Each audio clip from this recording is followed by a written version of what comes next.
Mislim, Brinje manje više svi vide kad se provezu autocestom pored njega. Naime, riječ je zaista o jednom iznimnom i jedinstvenom burgu, odnosno više je riječ o kapeli Svetog Trojstva, to je dvorska kapela, koju su naravno podignuli Frankopani. To je 14. 15. stoljeće. Tako je, 14. stoljeće, to je rad zapravo češke parlerske škole.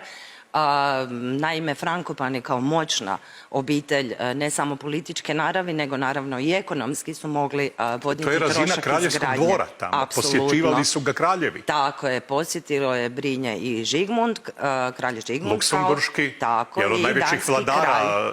I danski kralj Erich. Zašto Brinje? Brinje se naime nalazi na iznimno važnoj komunikaciji od pradavnina, koja povezuje kontinent i more.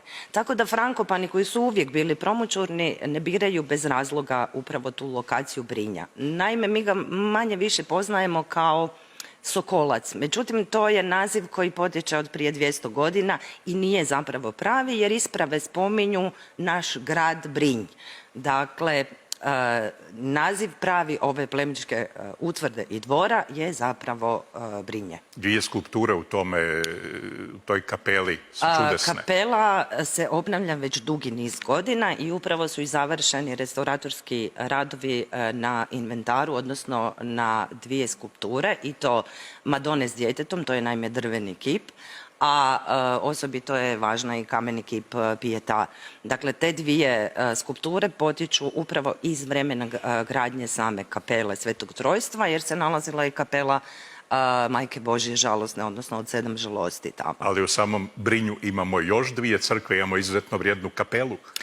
To je kasno romanička kapela Svetog Fabijana i Sebastijana, koja se također obnavlja sa prekrasnim oslicima. Osim toga, grobna kapela Svetoga Vida, koja se nalazi podno antičkog Monecija, dakle rimskog naselja, također ima odlike kasne romanike, odnosno gotike.